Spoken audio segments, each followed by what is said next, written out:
Let's first of all talk about the Mike Lindell that most people don't know. Mm-hmm. Your life wasn't just having this great idea, being a successful business person. It took some chapters before that chapter got written. Oh, yeah. I've always, I only had worked for a grocery store way back in the day, and I got fired. They said, Mike, if you don't like the rules, go get your own company, you know. And I was always an entrepreneur. My sister flooded a second-story building with a waterbed once, so I said, well, I'm going to be a carpet cleaner, you know. And then I had a lot of stuff. I got addicted to cocaine in the 1980s. But I ended up, I prayed to God. I said, you know, I was hoping to have a family. I was so far behind my high school class and everything because I wasn't doing anything or failing at different things. And I ended up getting married and had that white picket fence. But I owned bars and restaurants too, you know, and not real good for an addict. So then I ended up selling them, which I look back now and it was a miracle that I had to sell them. And I got this idea for a pillow in a dream from God.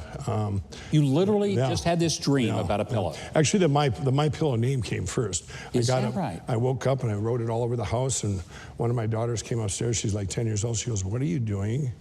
And I was connecting that Y to the M, and mine weren't big back then. And I said, I'm going to invent this pillow. It's going to be called MyPillow. And she grabbed her glass of water. She walked downstairs. She goes, that's really random, Dad. And their mother said, you know, they said to their mother, when's Dad going to get over this pillow thing? He says, oh, it's just a phase, it'll pass. Well, how did you come up with the idea? Because it's a different kind of pillow. You can wash it, you can dry it. It doesn't lose its shape. Well, it's one of the things I like about it. I spent a year and a half then. One of my sons would come home every day after school, and we'd tear in different things. There's stuff flying all over the neighborhood. And they must have thought you were nuts. Yeah, they did. Okay. And about a year and a half into it, we finally had the first pillow. Anything you'd want to be in a pillow, anyone I would ask, I wanted what came out of their mouth, MyPillow would have. Well, I had this pillow, and I walked down to a box store. It was I'll say it was actually a Bed Bath & Beyond. I walked in there and I said, I'm telling their manager, how many you want? Where's your buyer? He goes, I am the manager. He goes, you need to leave. You know, I mean, I was so passionate. I said, no, I need to sell my pillow here. And so I was turned down everywhere, and it was a complete shutout. And I ended up, someone said, well, Mike, why don't you do a kiosk? I said, well, how do you spell that? And so we did this kiosk and mortgaged my house. We had no money left, but we had about 300-400 pillows, and we only sold about 80. But one guy bought one that I'd given my number to, and he called me that January, and he goes, "This pillow changed my life." He said, "Are you the guy that invented it here in Minnesota?" I said, "Yeah." And he goes, "I run the Minneapolis Home and Garden Show. Would you like a spot in there?" And I said, "Sure." And I went in there, and I learned that I could actually sell in myself behind there and not have to have drugs or anything. It was because I was able to talk to people, because I was very shy. I couldn't talk to people. I mean, I think you've gotten over it. Yeah. And so I did shows and fairs for about 6-7 years, but I so much adversity along the way. I was a crack cocaine addict then. And in 2008, the drug dealers did an intervention. There was 3 of them, and I was living in one of the worst parts of Minneapolis, and they said, you made a promise to us, and it was up for like 14 days. And he took a picture. He says, you're going to need this for your book. Well, I didn't quit there. I waited another 9 months. And I prayed that I'd wake up the next day and not ever have the desires again for cocaine and alcohol and everything. And I woke up, I go, well, something's different, you know. You didn't have the desire anymore? No, the desire was gone. It was gone. That's a miracle in itself. Yeah, that was a miracle in itself. I mean, incredible. And I did go back.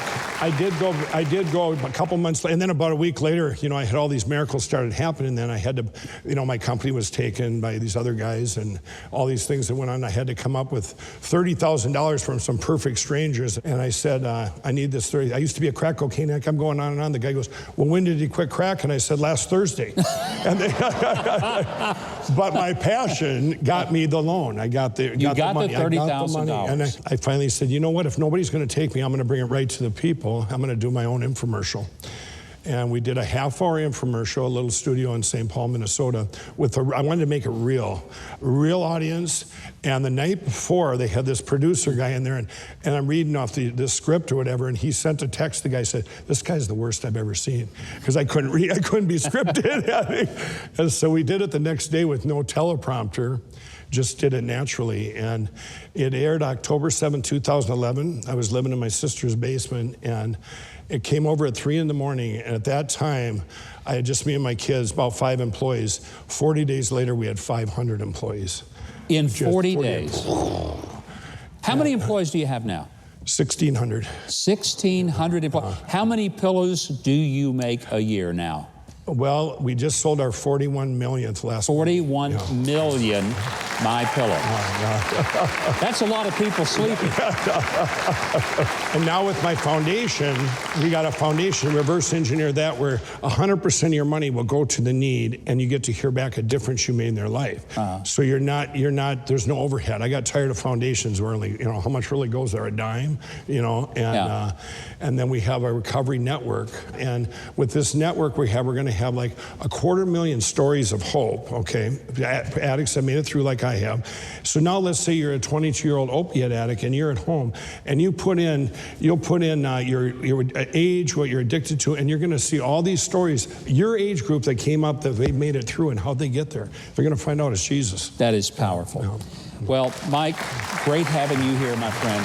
What a great story, a great American story, and a great story of God's grace in a person's life and how it changed not just a life, but changed really a country and how it sleeps. 41 million pillows. If you'd like to know more about this amazing man, you can visit michaeljlindell.com. That's where you can watch a documentary on his incredible story, which we barely even touched on. And if you're looking for a good night's sleep, you can visit mypillow.com.